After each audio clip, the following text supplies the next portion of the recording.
C'est lui qui vient chez toi à pigeon sans avion. Toutes les nuits, il vient.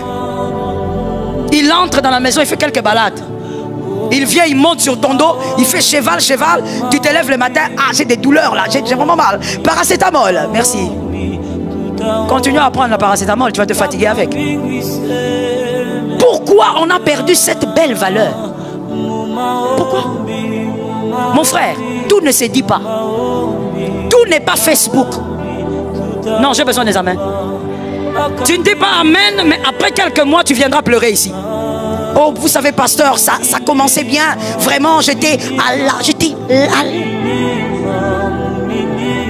Tu sais comment tu parles, non? J'étais à 2 doigts de signer ce contrat, pasteur. Qu'est-ce qui est arrivé? Tu viens, tu te mets sur Facebook, tu prends ta veste, tu portes. Tu fais selfie. Ne sais-tu pas que la seule veste que tu as là peut être dévorée par les méchants? Toi, tu exposes juste une seule veste, mais les méchants qui voient, ils pensent que tu as une garde-robe. On entre avec ton nom dans les couloirs des riches alors que tu n'es pas. J'ai dit quelque chose, je te laisse digérer. Je te laisse digérer. Je parle du couloir sorcellérique. Ça veut dire que la nuit, ils prennent ton nom. Ils vont dans le couloir sorcellérique et puis ils demandent, ça c'est quel couloir? Ça c'est le couloir de Bill Gates, des hommes riches. Ah. Il va aussi là-bas. Alors que toi, la veste que tu as portée, les déçus c'est pour les frères. On commence à t'envoûter des rituels des riches. Même le peu que tu avais, les combats te dépassent tellement que tu aimes Facebook. Toi, même quand tu brosses les dents, selfie. Entre dans la chambre, garde les vases.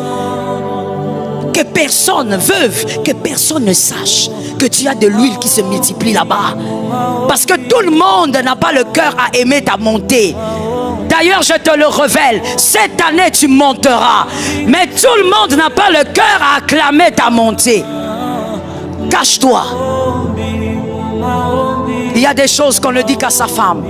Si on est marié, célibataire, ne va pas te fabriquer une femme. Je vous connais. Il y a des choses qu'on ne dit qu'à son mari si on en a. Il y a des choses qu'on ne dit qu'à ses frères biologiques. Tu restes là. C'est que ton frère va supporter, un autre ne va pas supporter.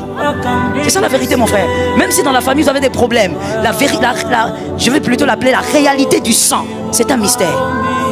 C'est que ta soeur va supporter, une autre femme ne doit pas supporter ça. Il y a des choses aussi qu'on se limite à dire seulement à son cercle privé. Et on attend que les hommes voient la grossesse. La grossesse finira par être vue. Pourquoi tu en parles? Non, tu as un projet de voyage. C'est toi là, tu mets sur... Ah mon Dieu, que Jésus te délivre du mal. Parce que je vois ça dans cette rangée. Que Jésus vous localise ici.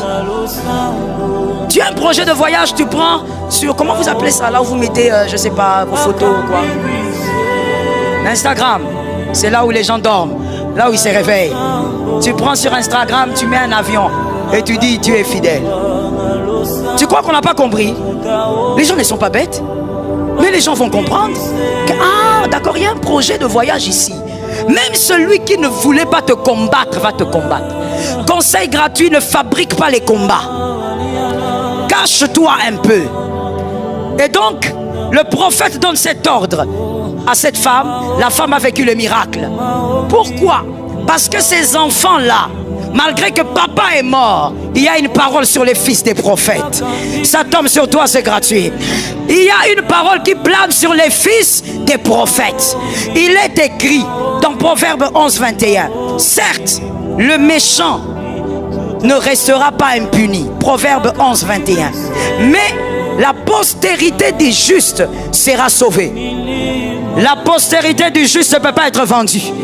Les paroles ont récupéré les enfants et les enfants ont été sauvés. Les paroles ont récupéré la destinée de ces enfants. Il y a des choses que tes enfants ne vivront pas, ne crains pas.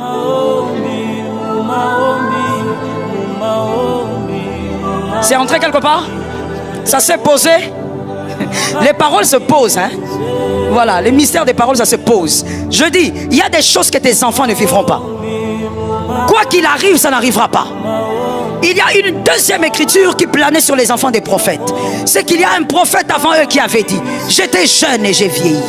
Je n'ai point vu le juste abandonné, ni ça.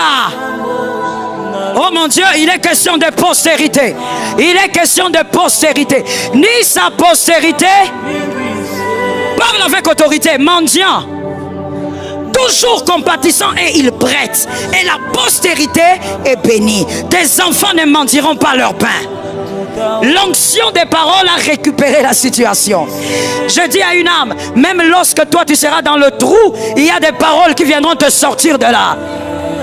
Écoute les mystères des paroles. Les paroles ont la capacité de créer des opportunités et de vous envoyer des hommes. C'est ce qui s'est passé avec les fils des prophètes. Élisée est passé par là à cause des paroles qui planaient sur les enfants. Élisée est venu. Lorsqu'on a les paroles sur les têtes, Dieu crée des portes, les hommes vous cherchent.